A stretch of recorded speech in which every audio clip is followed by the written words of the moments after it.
Good morning. Thank you for joining us for the Hydrogen for Heavy Duty Long Haul webinar. My name is Grace Meikle, and I'm the Technology Strategy Lead at Emissions Reduction Alberta, which is a funding agency that collaborates with the Hydrogen Hub. Before we begin, the Edmonton Region Hydrogen Hub would like to take a moment to acknowledge that we are located on Treaty 6 territory, a traditional meeting grounds, gathering place, and traveling route for the Cree, Saulteaux, Blackfoot, Métis, Dene, and Nakota Sioux. We encourage everyone watching to reflect on the territory, treaties, and people where you live and work. This webinar is part of the Edmonton Hydrogen Hub's webinar series on building a low-carbon hydrogen economy in the Edmonton region. These monthly conversations are meant to provide industry, government, and investors with the knowledge and tools they need to take advantage of the Edmonton region's potential for low-cost, low-carbon hydrogen and to contribute to the development of this new energy system. You can see our past webinars on our website at erh2.ca, and this presentation will be available there tomorrow. So if you find it valuable, be sure to share it with your colleagues. For information and updates about future webinars, be sure to join our mailing list and follow us on Twitter or LinkedIn. Today's topic is hydrogen for heavy-duty long haul. The North American Council for Freight Efficiency, or NACFE, recently released a report comparing a range of alternative fuel heavy-duty truck technologies to assess their long-term potential for the transportation industry. What they found is that rather than choosing between hydrogen and battery electric vehicles, both of them will have a role in the zero emissions freight future. Battery electric vehicles suit shorter distances, but when it comes to long hauls, hydrogen vehicles, according to the report, are the only viable economic choice. We are joined by two authors of the report, Rick Mihelic and Kevin Otto from the NACFE. Rick Mihelic is the NACFE's Director for Emerging Technologies. With 41 years experience in the trucking and aerospace industries, including 20 years in commercial vehicle development for PACCAR and Peterbilt, he has authored NACFE guidance reports on electric, hydrogen fuel cell, and other alternative fuel, medium, and heavy-duty trucks, among many other contributions. Kevin Otto is the Electrification Technical Lead for the NACFE, where he provides consulting services and has authored a number of confidence reports and guidance reports. Before NACFE, Kevin spent 38 years at Cummins, where he held a number of key positions in technical service, engineering, quality, and program leadership in several of the business units. Throughout our presentation today, please put your questions in the Q&A box and we'll get to them later in the webinar. Please use only the Q&A box for questions rather than the chat box, as this will help us keep everything in one place. And if you like someone's question, feel free to upvote it, as this will help us to determine the order that the questions will be addressed after the presentation. And so now I will turn it over to you, Rick and Kevin, and thank you very much for joining us today. Thank you very much, Grace. Let me share my screen here.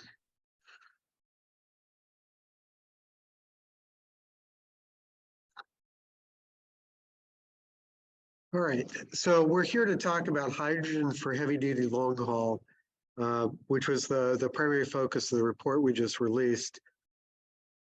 Is everybody able to see my slide? Yeah.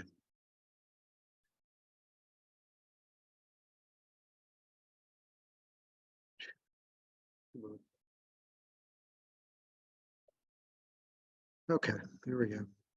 So NACFE is an organization that exists primarily to provide you with information. We're a nonprofit organization. We've been around for about 12 years.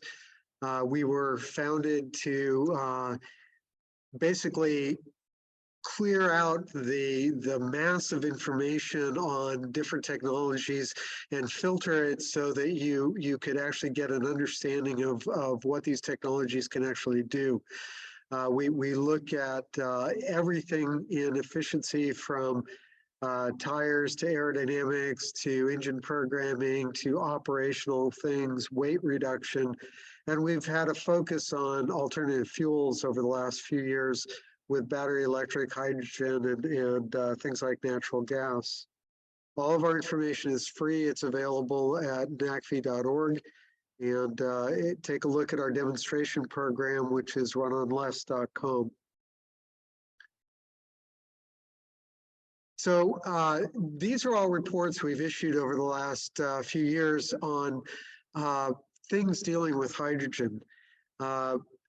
hydrogen is a rather complex topic. People tend to gloss over a lot of details, and we dove in depth on the report that we released in 2020, and then most recently we released an updated report in 2023 on why this makes sense in particular regions and where it doesn't make sense. So there are no silver bullets to replace fossil fueled vehicles. Diesel trucks have become kind of the Swiss Army knife of vehicles. They can do just about everything. They don't necessarily do it well, but they can do everything. The future that we're going into, the vehicles are purpose built for specific duty cycles, and they don't do well when they're taken out of those envelopes. So what we're looking at is with electric vehicles, the sweet spot for them is going to be lighter loads and shorter ranges. So the box in the lower left-hand corner here, below 250 miles range and below 43,000 pounds, that's more ideally suited to electric vehicles. At the upper end, you're looking at things that can carry heavy loads, long ranges. And that really gets you away from battery packs and more to, in the interim, CNG, renewable natural gas, renewable diesel, hydrogen burned in a traditional combustion engine, and fuel cells. In between those two segments, there are a number of other opportunities that are arising in terms of hybrid powertrains. Now, we talk a lot about the colors of hydrogen. Color refers to how the hydrogen is produced. Color is important, especially, I coined the term, all energy is local. If you are concerned about having a nuclear power plant in your backyard, you might be concerned about the fact that it's a particular way of producing energy. If you're looking at national averages and large regions, you may not be so concerned. The other factor to think about deals with carbon intensity, and that's the metric that everybody's going to be measured by. Is the method of producing the energy less carbon intense than the thing that it's replacing? And both those factors are important as we move forward in this discussion. There are a lot of blueprints for transportation moving forward. This is one that came out in February from the federal government. This is the blueprint to zero emissions. It's a bit of an eye chart, but if you take a look at the third line down where it says long haul heavy trucks, that's about 7% of the marketplace, but they constitute a huge amount of the emissions for vehicles because they tend to have really long miles. So it's not unusual for heavy duty trucks to go 100,000, 140,000 miles a year, right? So it's one truck, but it gets a lot of miles in. So if you look at that line, the federal government is looking at, again, a messy middle. There's going to be some duty cycles where battery electric trucks make sense, others where renewable diesel or renewable natural gas makes sense. But for the most part, the focus for the long term is going to be hydrogen-fueled fuel cell vehicles.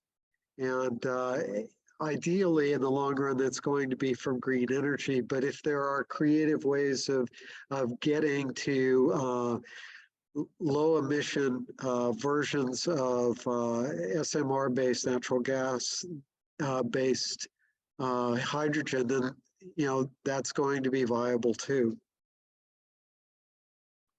So when we wrote the original report, we had things that went well and things that didn't go well and what we were predicting. For the most part, the report is still very accurate and very useful. And so I recommend going and looking at that report. Hydrogen adoption is being driven by regional and national considerations.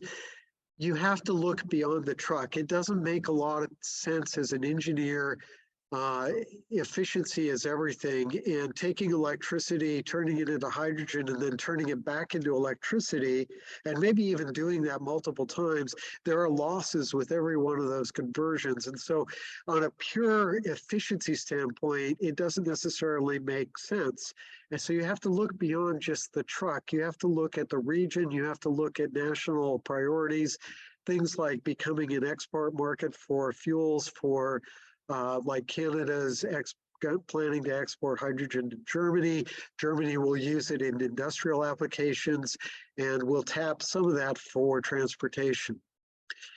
The future is not just one solution, but the baseline going forward is not a diesel truck. The baseline should be a battery electric truck. If you can make it work with a battery electric truck, it's going to be a more efficient solution and a quicker path to zero emission. If the battery electric truck is not viable for your duty cycle, then you need to be looking at alternatives like hydrogen fuel cell and other choices.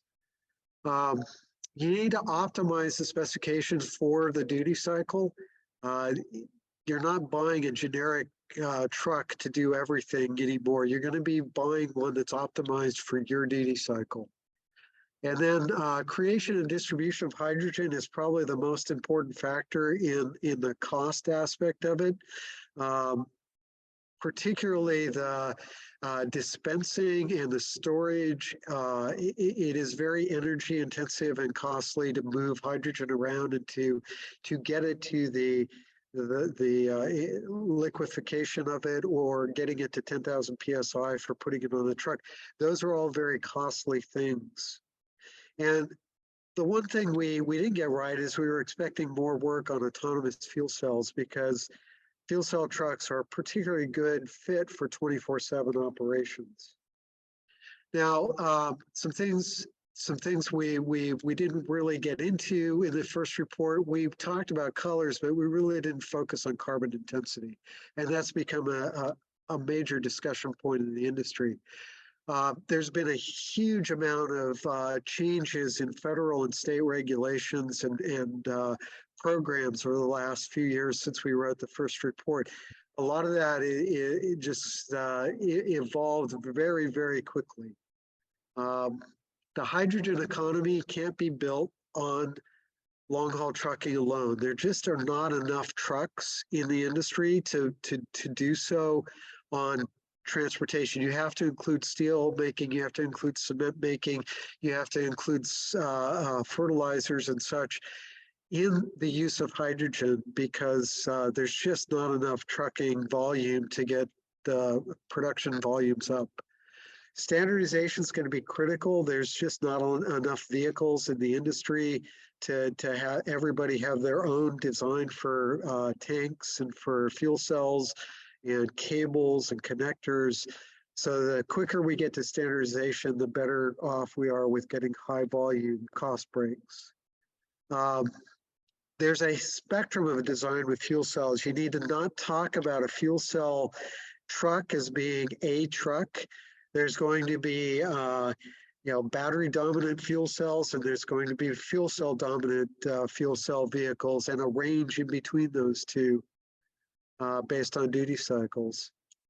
And hydrogen burning in a diesel-based engine was not originally forecast. That was a new development from Cummins and Westport over the last couple of years. And it has its application for specific duty cycles. The new report, we found that hydrogen-powered freight is required for zero-emission freight in the future. There really is not a Mr. Fusion system out there that's going to handle heavy-duty loads on long distances. Battery electric is going to be a viable alternative for some duty cycles, but when you get into large loads going very long distances, there really is not a zero-emission solution that can do that beyond hydrogen fuel cells. There is a huge amount of money going into hydrogen funding now, and the report covers a good many of the dollars, and we're talking now billions of dollars. It's still a drop in the bucket, because I think we're going to be needing trillions of dollars to migrate Canada, Mexico, and the United States. The real retail cost of hydrogen is more tied to the issue, not really the production cost. There's been a lot of focus at throwing money on reducing production cost, but nobody's really been talking about getting the retail costs down, and that's the critical thing that consumers are worried about. Fleets care about what they actually pay, not about how much somebody made behind the fence at the production facility. Hydrogen is a significant factor in federal, state, and local planning. Clearly, there's a lot of regulations going in. Purpose-built hydrogen trucks are going to be optimized for specific duty cycles, which means that the second market for those used vehicles is going to be more challenging. It's going to be harder to place those vehicles into another role downstream. Hydrogen cost decrease as the scale of the hydrogen plants increase. So really what you're going to be wanting is to have large hydrogen plants in multiple regions rather than one location for hydrogen plants and then moving the hydrogen to those other regions. Hydrogen is going to be used for alternative fuels like renewable diesel, and it's a step forward from fossil diesel. But it may also help delay migration to eventually zero emission alternatives. All the answers don't need to be known now on hydrogen. We need to get moving, and there's going to be a lot of challenges overcome with time. And the one big thing I want to point is hydrogen and electricity are intimately tied together. You cannot do hydrogen without electricity. Irrespective of how you produce the hydrogen, moving it, liquefying it, getting it up to 10,000 PSI, compression, all of that requires significant amount of electricity. And the discussions that try to divorce hydrogen from electricity are really not value added. The major conclusions from the report are that hydrogen and battery electric trucks are going to coexist in the future, and they're going to support each other because they are optimized for different parts of the duty cycle. Hydrogen fuel cell tractors are the only zero emission solution for several duty cycles that we see going forward into the zero emission future. But in the interim, there's going to be alternative fuels like RNG, renewable diesel, and hydrogen burned in internal combustion engines that will help migrate us from traditional fossil to zero emission. An industry agreement is needed very soon on whether trucks are going to be gaseous-based hydrogen or liquid-based hydrogen. There's a lot of work on gaseous to this point. Companies are just now starting to look at liquid as really being the most viable solution for packaging it on a truck and fueling the truck on long distance hauls. So that is drinking from a fire hose, but I wanted to get through all the conclusions from the report. And again, the report is available for free at NACFE.org. And I'll open the floor to questions. Thanks so much. So yeah, we've got a few questions in the chat, but before we go to those, I'll just ask a couple to kick things off. Thanks again for your presentation, Rick. So one thing you mentioned is there needs to be an increased focus on retail cost instead of production cost of hydrogen. And so I was just wondering if you could walk us through what are those other costs that make up retail cost, and maybe how much of the cost can they contribute, and how we can help get those down as well. Right. Kevin has looked at this a little bit, but if you take a look at what the hydrogen cost is in California for vehicles like Mirai automobiles, it's fairly expensive. But if you take a look at what the production cost is with SMR production, the production cost is actually fairly low. So the question is, what's going on with the pricing between the $2 to $4 production cost in SMR versus the $19 cost of hydrogen at the pump? And there are transportation costs, there's storage costs, there's dispensing costs, and then there's profit margins. And there's a lot of things there that need to be looked at to focus on beyond just production. Kevin, do you have some comments? Yeah, I would add that, since since there's not really pipelines in abundance that can handle hydrogen right now, the primary means of transporting hydrogen from a production facility to a delivery facility is through trucks. And those trucks, if they're handling gaseous hydrogen, they can only carry about maybe 25 or maybe a third of the amount of energy per load to get from one spot to another. If you liquefy the hydrogen, however, you can get close to the amount of energy that would be in a tanker full of diesel fuel. However, the tanker that moves that liquid hydrogen is going to cost you several times as much as the diesel tanker. So, the transportation of the hydrogen to wherever it needs to be is pretty high. And then, of course, the storage is somewhat different. You can't really store hydrogen underground right now.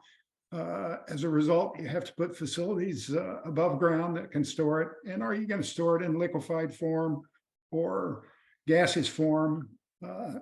All of that has a big impact, and then the delivery mechanisms to the vehicle still need to be settled as well. So there's a lot to that whole thing. Just like Rick was saying, I just was putting a little more detail around it. Oh, that's great. Thank you. So yeah, it sounds like there's a lot kind of not on the production side, but actually between the production and the customer that needs more research and work. So I'll just ask maybe one more question before we go to the Q&A. So you mentioned that the hydrogen economy can't be built on trucking alone. So I was wondering if you had other examples that you want to mention, in particular, if you looked at any other examples of freight, since your agency focused on freight, such as trains. Yep.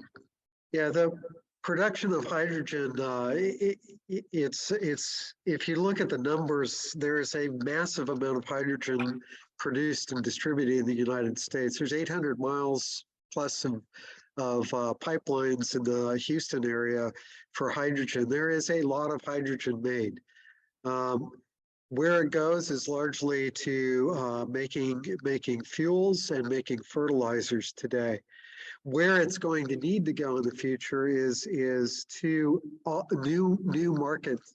So things like steel making, cement making, and then looking at alternatives for transportation. So Canada and there's an example in the United States as well where they're looking at using hydrogen for trains.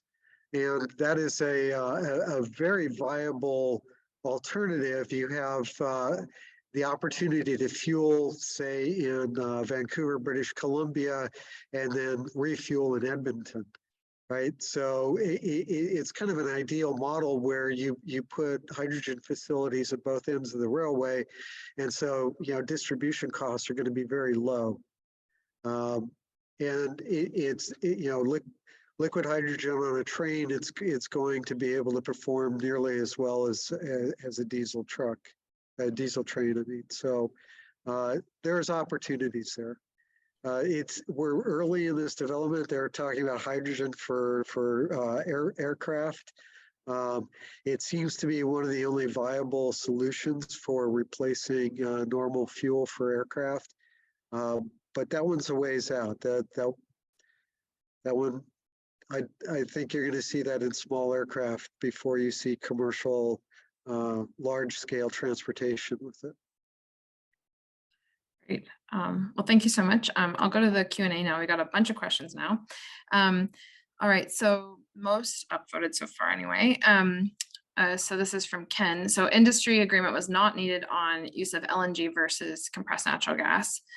We have both options and operators choose what is needed for what's best for them. So can you just comment on why do you think we need more industry consensus around liquid versus gaseous hydrogen? Why not have both options? Yeah. The trucks in the United States, when we introduced natural gas as a fuel for heavy duty trucks, they spent several years looking at both types, and you had to provide fueling facilities for both types. Ultimately, the market chose to primarily go with compressed natural gas for the vehicles. That may not be the case in other countries, but in North America it is. When you think about these trucks for long distance haul, they travel everywhere in the United States. They're not regionally isolated. So you have to provide the ability to refuel those trucks at fueling stations, infrastructure all over North America. And there are trucks that cross the border between Canada and the United States. There's a large volume of those. And so, that investment in infrastructure for fueling and distribution of the fuel, we really don't want to go down the path of having two methods and then having stranded assets downstream, and that could cause delays in actually increasing the number of zero emission vehicles that are out there. So it sounds like it's partly a facet of the fact that you're looking at trucking, which is so I guess national on that level. So the infrastructure needs are a bit different. Okay, so next question. So you mentioned the US states a lot in your report and the US federal government, and just a question around how much weight was put on collecting data from Canada and Mexico, or is it kind of assumed that the US is the template that the other two will follow? No, actually, my report goes into a number of things with Canada. Canada is kind of a really good example case of why it's more than the truck. Edmonton, Alberta has a massive industrial complex tied to natural gas. The rest of Canada seems to operate on hydropower. So it was interesting looking at that. Canada as a nation wants to be a net exporter of energy to countries like Germany, right? So in order to do that, you have to produce the hydrogen, and it can come out of Alberta using variations of SMR with carbon capture, and it can come out of other areas with hydropower. So we talked a lot about the potential in Canada. We talked about Scotland. Mexico is an evolving marketplace as well. It just gets more complicated because a lot of the vehicles cross the borders between Canada and the US and the US and Mexico, and providing infrastructure consistency between those zones is going to be very challenging. Right.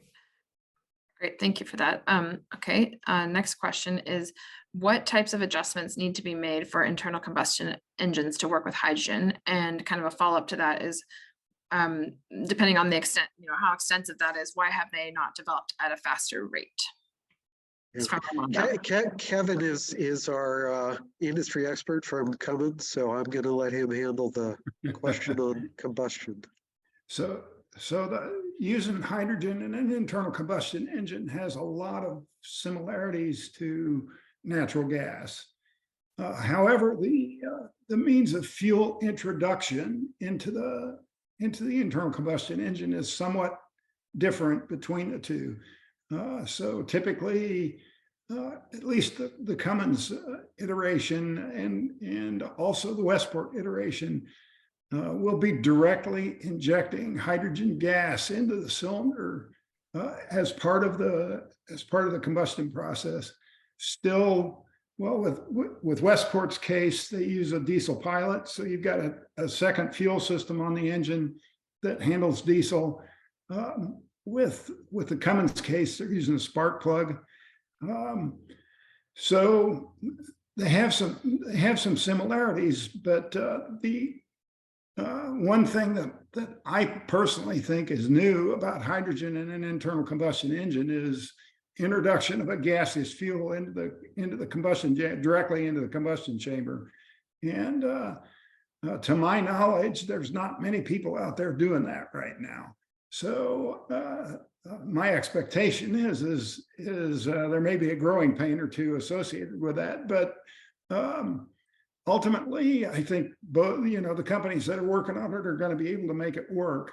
But I think that's one of the reasons that hydrogen has been probably a bit slower from an ICE standpoint than you might originally think, because of those factors.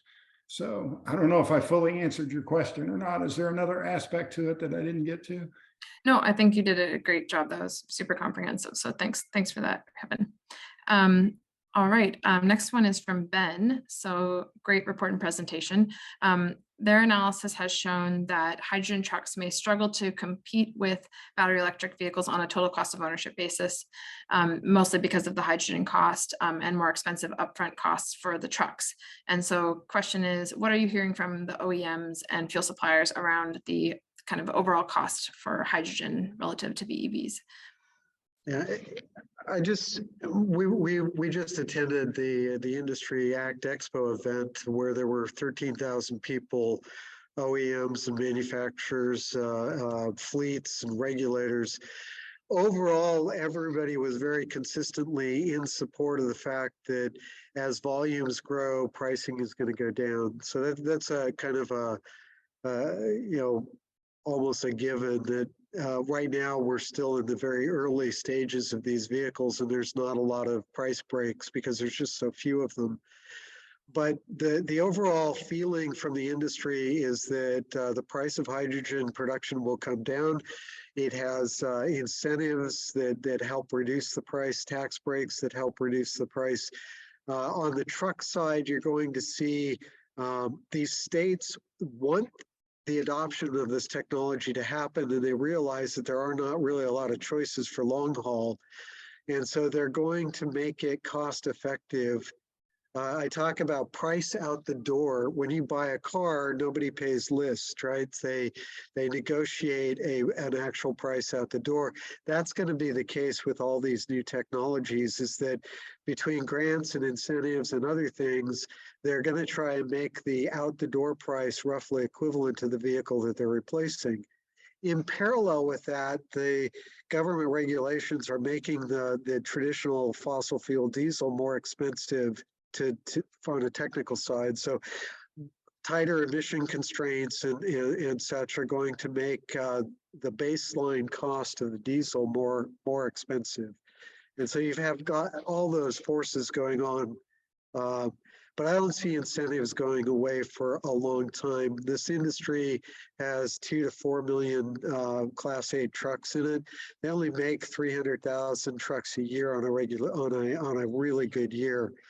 So it's going to take some time for incentives to take hold, and it'll be a decade before they start disappearing. Interesting. Okay. Yeah, I would add another thought on that, just as part of the discussion here. You know that a kilogram of hydrogen has approximately the same amount of energy in it that a gallon of diesel fuel has.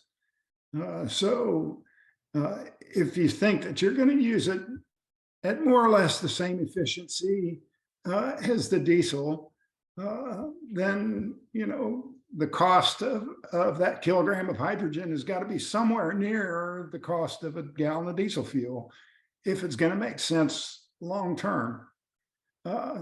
The purchase price of the vehicle is definitely going to be higher if it's a fuel cell vehicle anyway.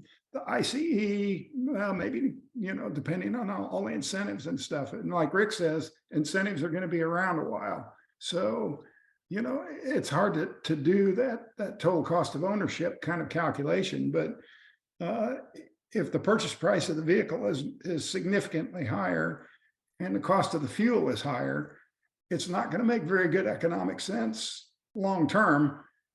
Those kinds of things can be overcome with improvements in technology, production, delivery, all those kinds of things. I don't mean to say that it's not within the realm of possibility, but it's going to take a while, is what I would say.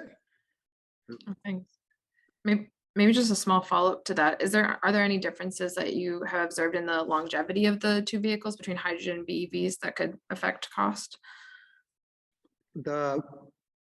Both vehicles are competing with dinosaurs that can last a long time, right? So, it's not uncommon for a diesel truck to go 20 plus years. I saw one running near my town yesterday that I know is 32 years old. It's a tough bar. It's a very high bar that diesel trucks have because they've had over 100 years of maturation. Engineers like me and Kevin, we spent a long time trying to make them last, and we were successful at it. This new technology, they're trying to go 1 million miles with the fuel cell. They think that 1 million miles with a battery electric is feasible. We'll have to see. There's so few in the industry. We don't really know what the true viability is until we get these vehicles out in the industry and start seeing what they can do, and the OEMs start fixing them, because they're all going to be evolved over time. Again, engineers are going to be spending a lot of time to make them last longer, like we did with diesels. Absolutely. Let's see, we've got a few more questions around battery electrics versus hydrogen, but maybe I'll just switch gears for 1 minute and we'll come back to that. What are your thoughts on other forms of hydrogen, such as solid hydrogen or hydrogen paste is the other example given? In the research that we've done, we've talked a little bit to researchers at universities and labs. A lot of that technology is out there ways. Nobody's really talking about it as a viable production vehicle methodology. So, like batteries, there's 5,000 different chemistries being investigated for batteries, and 3 of them are going to probably be in production. There's always going to be researchers and grant money going after new and innovative designs. But the announcements at ACT Expo from PACCAR going into partnerships with Toyota for Kenworth and Peterbilt, and Nikola producing hydrogen fuel cell trucks. They're all talking about traditional gaseous hydrogen and liquid hydrogen as the primary fuel. And Daimler's on the same plane. Volvo's there as well. Mm-hmm. So what we saw in the Glass Onion movie may not be near term. I don't know if you've seen that one. They talk about solid hydrogen. Okay, so another question about kind of comparison to electric. So Tesla has claimed, this is from Mitch. So Tesla has claims of a 500+ mile range of a Tesla semi-truck fully loaded. Do you have some thoughts on that? How does their technology compare to the best fuel cell truck design? Yeah, we actually have in our Run and Less electric depot demonstration that's has just kicked off. We actually have one of the fleets is running Tesla semis. So we will have some hard data in September to talk to about how they are actually doing. The feedback so far is that they are running 500-mile routes with fully loaded at 80 to 82,000 pounds vehicle weight. The big question is how much of that is freight and how much of that is the actual tare weight of the vehicle. Long range is feasible by, you can do that with diesel trucks today, just add more fuel tank and you can go farther, right? So battery electrics are no different. You can add more battery pack. The downside of both those choices is that every pound that you add in fuel is a pound less that you're carrying and paying freight, and you're in business to move paid freight. So at some point in time, there are duty cycles where it's going to be viable to use it, and there are other duty cycles where the payload is going to take precedence, and they're not going to be able to do it with a battery electric truck. Instead, for those duty cycles, you're really talking about in terms of replacing a diesel truck, you may be replacing it with 2 battery electric trucks, and the math on that gets pretty bad very quickly, and that's why you're going to be looking at a fuel cell truck. Thanks. And maybe just kind of a follow-up comment to that is, at least my understanding is that the definition of a fully loaded semi-truck actually can vary a bit regionally. And in Alberta, the loads are actually heavier than 80,000 pounds. I'm not sure the number they go up to, but it's much higher. I think it's almost 140,000 Yes. pounds. So that varies a bit regionally as well. Yeah, I spent a lot of time harping on the fact that the U.S. has some pretty archaic rules about large heavy-duty trucks. There are states, Washington, Idaho, Oregon, where you can run fairly heavy loads. I see trucks here in Washington State running at 140,000 pounds. Canada, you see B-train doubles that are running at 140,000 pounds. Sorry, I still talk pounds instead of kilograms, but the point is that there are some opportunities there across the United States to look at heavier loads being pulled by individual tractors, and I think as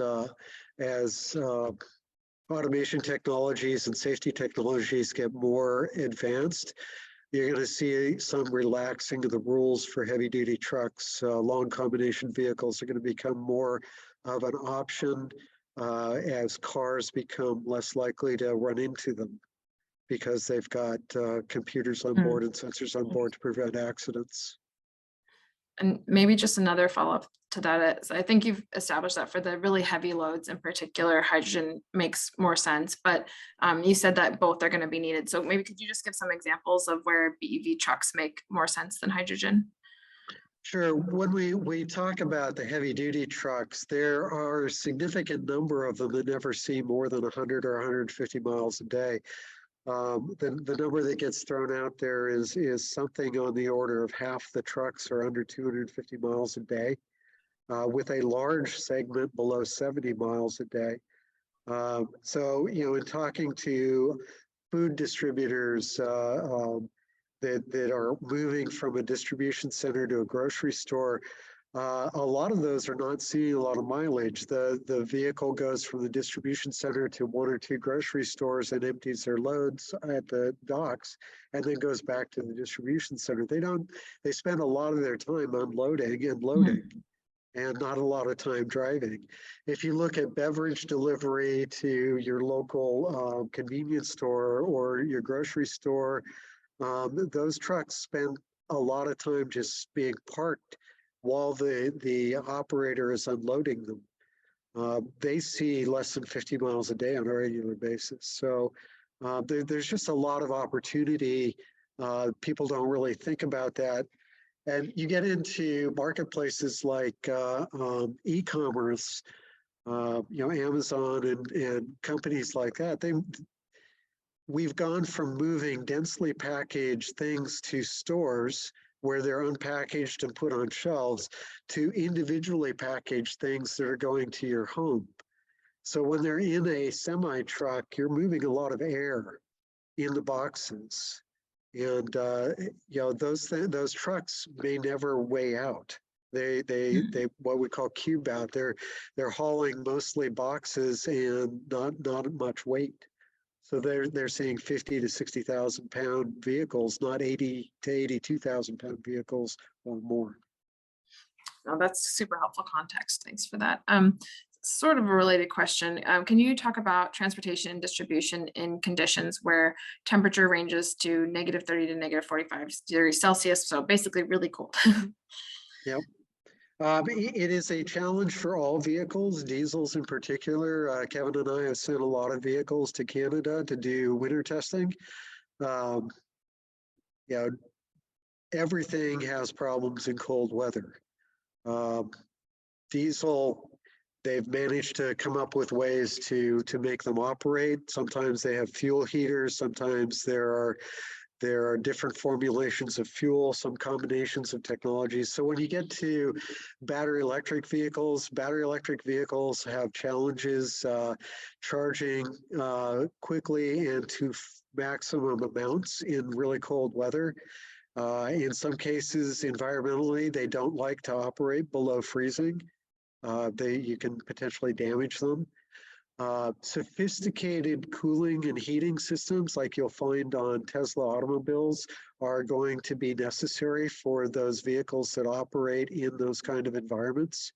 And more attention is going to be be paid to where you park the vehicle. You may be parking it inside of a facility to charge it in some of those extreme cases. Hydrogen fuel cells, the jury is still out on whether or not they work really well in cold temperatures. I know that a lot of the testing that's going on in Alberta with the pilots that are going in there is to actually show that they can operate 24/7 and 365 a year in the extremes that you see in that environment. I was talking to some of the fleets there, and there are days where they have trouble operating the diesels because the amount of snow is so extreme, they can't actually move the vehicles. So it's going to be interesting. Watch that space, see how things evolve. But Kevin and I are engineers, and when somebody tells me they can't do something, that's kind of a red flag to say, how are we going to do that? And not argue about not being able to do it, just how to do it. Great, thank you. Well, I just want to say there's a lot of really good questions here, and you're giving both you and Kevin are giving some really great answers. So really appreciate that. And I think there's some comments in the chat to that effect. Great. So switching gears a bit, this is from Ed. Could local hydrogen production at a fueling station, assuming low carbon electricity is available, be less expensive than pipeline distribution costs? So kind of going back to our kind of delivery cost question.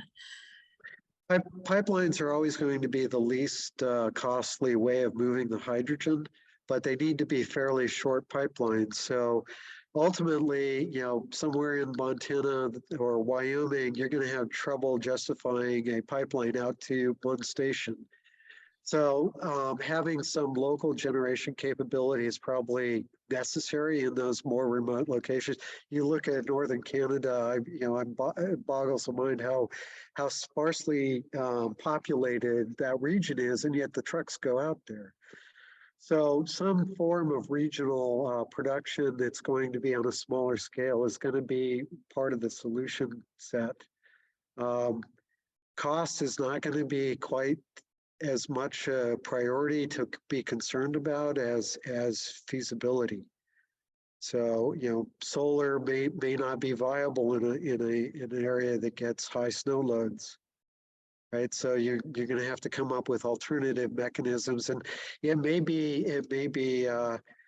you're running generators running renewable diesel in some of these locations to power the creation of hydrogen for a truck, because that works out to be, logical for that particular location. It's going to be hard to say, but there's going to be a range of solutions. It's not all going to be pipelines. Great. Next question is a little bit similar. I'm going to paraphrase this a bit. This is from Randy. There's lots of work to kind of been comparing fuel duty cycles for electric, hybrid, hydrogen. But the question is, doesn't it really come down to the fueling network? And isn't that, like, having a robust fueling network what really drives the economics? And so if we develop that, will that not help drive down costs across all classes of vehicles for these different technologies? And I guess that's the hope. As I said before, scaling is always a key element in cost reduction. Ultimately, you're going to be comparing a battery electric truck to a hydrogen fuel cell truck or to a natural gas truck. Some of the capital costs may be more for one, but the net operating costs are going to be less. And so you need to look at total cost of ownership for the vehicle and the operation. Certainly things like low carbon fuel standard credits are going to play into cash flow discussions. People are going to have to look at being able to quantify soft costs and soft benefits. So one of the examples I talked to is it's very expensive to locate and hire drivers and technicians and get them trained.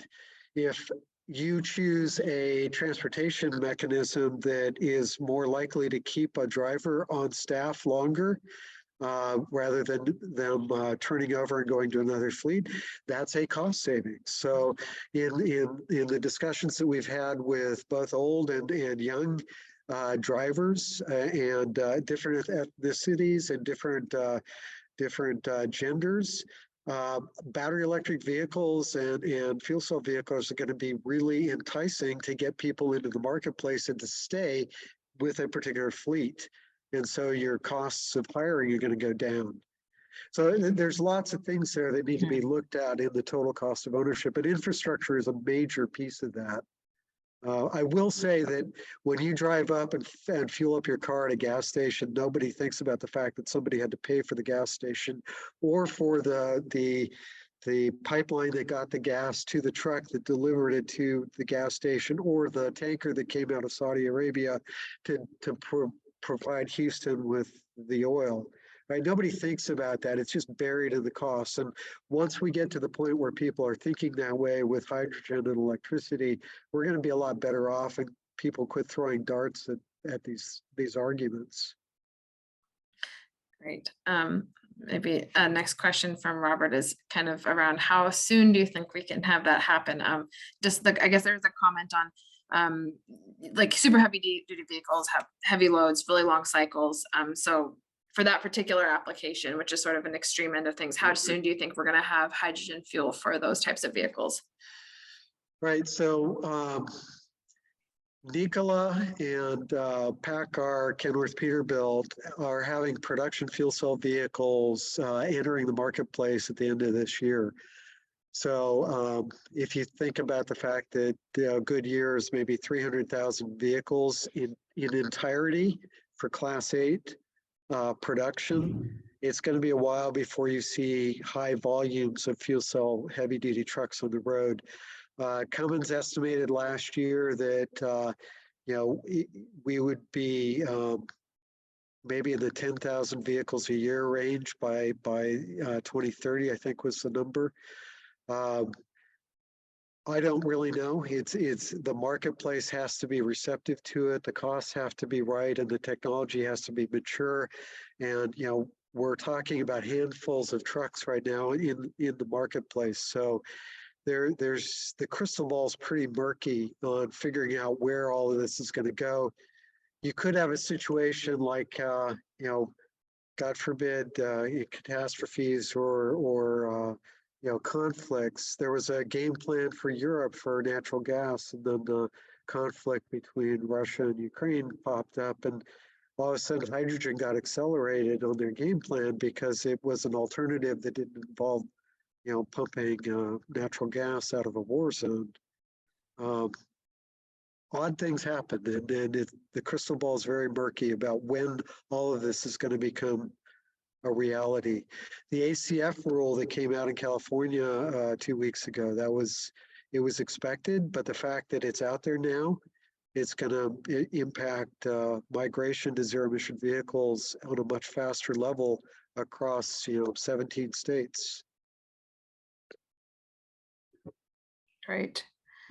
Okay, so we only have a few minutes left, so I'll probably get through 2 or 3 more questions. So I'm going to start kind of asking ones that we haven't touched on. So this is from Jose. Do you have some recommendations about the best resources to keep learning about hydrogen? Obviously us. There are countless hydrogen groups, advocacy groups. You have to take some care that, you remember that there's a vested interest in a lot of those groups being funded by people who make money off of hydrogen. But they're also the Environment Canada and the Department of Energy and the EPA in the United States. They all are tremendous resources for fairly unbiased information on these technologies. And then, like I said, always go back to NACFE.org. We pride ourselves on being a provider of that kind of unbiased information. Great. And I think this came up earlier, but what, or maybe this is something you mentioned in your presentation, but what evidence is there that using hydrogen for renewable diesel will delay adoption of other zero emissions alternatives? And are liquid fuels with carbon intensities at or below zero not considered a zero emissions option? I'm not sure. Does that question make sense? Yeah, the first question on renewable diesel is a drop-in replacement for fossil diesel. So if a company starts investing in running renewable diesel, they're basically using the same truck, right? So if they rationalize that they can run that truck for another 20 years, that delays their migration to a zero emission solution. Using hydrogen plants, Alberta has 2 hydrogen plants going in. If you look into the details of the investment, a good deal of their hydrogen production is going to be slated to making renewable diesel out of the box. So downstream, they may migrate more to making hydrogen for fuel cell vehicles, but initially the vast majority of the production of those 2 facilities going in Alberta is slated to renewable diesel production. So obviously it's going to have some inertia downstream in slowing the migration to fuel cells, but it also will help downstream because the production capacity is there as you migrate from renewable diesel to fuel cells. The other question is, as far as you have to look at the carbon intensity, zero emission is zero. In the strict definition, zero is zero. So if you have any sort of emissions in the production or use of the fuel, it is not a zero emission fuel. So that's the main distinguishing point. All these choices are better than fossil diesel, but they've all got, they're all on a sliding scale with zero emission being the goal. Great. No, that's helpful. Thank you. Yeah, so maybe I think maybe rather than asking more questions, if you just want to give us some closing comments or closing thoughts on the discussion, and then we'll wrap up. Hydrogen is a very complicated topic, and there's a lot of misinformation and a lot of people cherry picking details, and you really need to dive into it and understand that it is not a truck solution, it is a regional solution, and it has a lot of economic and employment and national factors that are tied to it. And because of that, it's more than just talking about the efficiency of the vehicle itself. It's talking about a lot bigger picture. And if you can't visualize that, then you've got problems. You're just shouting at the wind. Kevin, do you have some final thoughts? I guess, of course, I would agree very much with what Rick was saying. I think hydrogen is certainly is a viable alternative for the future. I think it's, to do it in volume is going to be a ways off. I think like we mentioned, the incentives are definitely going to have to be there to encourage people to use it, but it is in fact zero emission or very nearly zero emission in the ICE case for the vehicle itself, which not only helps the goals of being zero emission or low carbon, but it helps the goals of many locations where they want to limit the emissions in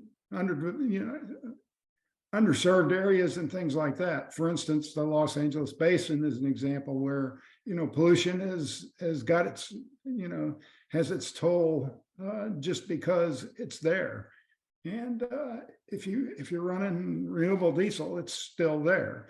So those are things that get considered as part of the overall setting of regulations and things like that, as well as the overall picture, as Rick was saying. So there are just lots and lots of factors that have to be considered. So, well, Thank you so much for both of you for sharing your insights and doing such a good job of answering these questions. And sorry we couldn't get to everyone's questions, but thank you all so much for attending and for your good questions. The recording of this webinar will be available on the Edmonton Region Hydrogen Hub website and YouTube channel tomorrow. And then just for your awareness, our next webinar will take place on Thursday, May 25th. So a couple weeks from now. It is titled "A Year Later, Advancing the Hydrogen Workforce for the Edmonton Region's Hydrogen Hub," and it will take a closer look at the work done over the past 12 months to ensure that we'll have the skilled workforce required to work in our future hydrogen economy. And as I mentioned, to stay in the loop about future webinar topics, you can join the Hub's mailing list by visiting erh2.ca, which I think Ashley has put in the chat, or follow us on Twitter or LinkedIn. And thanks to everyone and have a great day.